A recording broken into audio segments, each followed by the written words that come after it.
more perspective on this now from Bohdan Nahaylo. He's the editor-in-chief of the Ukrainian newspaper, the Kyiv Post, and joins me now live from Barcelona. Bohdan, good to see you. Good to see you too. And every day we see more images, more death, more destruction. It's all difficult to process. I can imagine how difficult it is for you as a Ukrainian to see this. But how do you think that these revelations will affect the course of this war? Well, it makes any settlement much tougher because, we're not talking now about peace on any terms, stop the fighting. Stop the fighting, yes, to create humanitarian corridors, pick up the dead, etc. But look, it's gone far too far. This is not just, a border skirmish. This is not just about a chunk of Donbass. Incidentally, your correspondent asked the question, why would they destroy a stadium named after Gagarin? Remember, one of the first things that they did in 2014 when Russian forces occupied Donetsk was to destroy the Donetsk football stadium, one of the best ones in the country. So right now, I think the whole process of peacemaking has made infinitely more difficult because linked to it is not just where Russian forces will stop. It's a question of how to prevent Russia in the future from repeating such crimes, to make them pay. It shouldn't be the West or Turkey helping to pay for the damage, the huge damage. There should be war tribunals.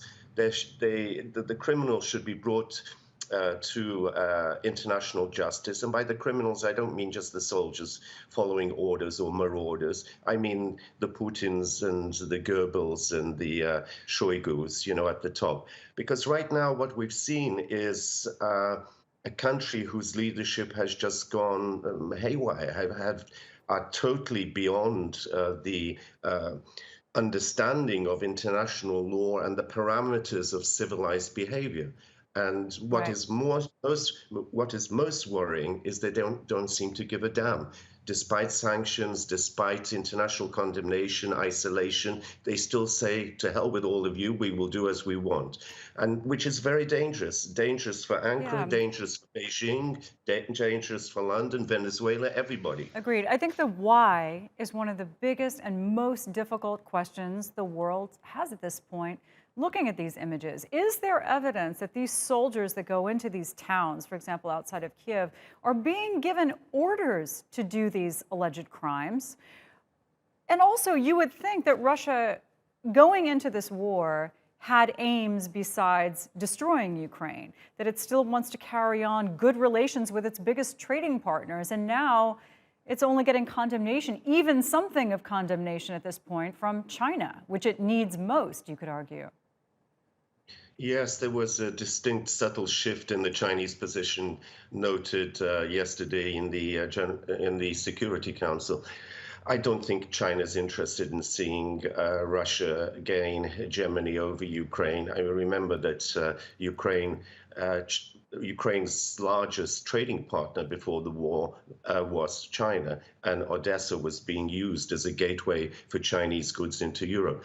Look, in terms of the motivation of the soldiers, I think that quite a few of them have been fed on hatred on Ukrainians. They've been given this view of Ukrainians as anti-Russians who are so pro-Western that they would like to destroy Russia. They've been fed this even up till now. They're being told that Ukrainians are fascist by nature, not Democrats, and that we're bloody killers, though the reverse is true here. And secondly, I think that there's an element, of frustration, anger, despair, tiredness. Remember, these soldiers that are being around the Kiev area and elsewhere, they've been out now for over a month. They've just been withdrawn, some of them.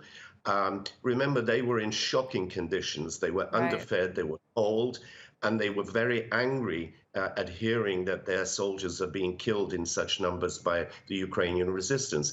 So there are parallels with what the Nazis did when they were retreating. Partisans were attacking them. Yeah. They would wipe out entire villages or shoot peasants en masse to deter them from attacking them. So, I think it's not uncommon to see these sorts of scenes in the most brutal moments of war.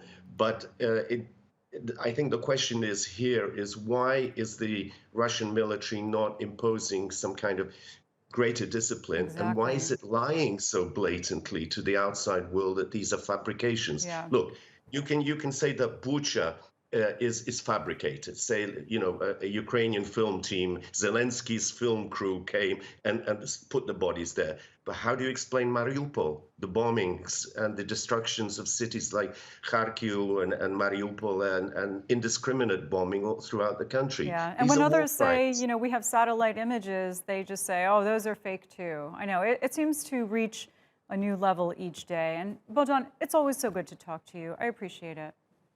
Thank you for your interest.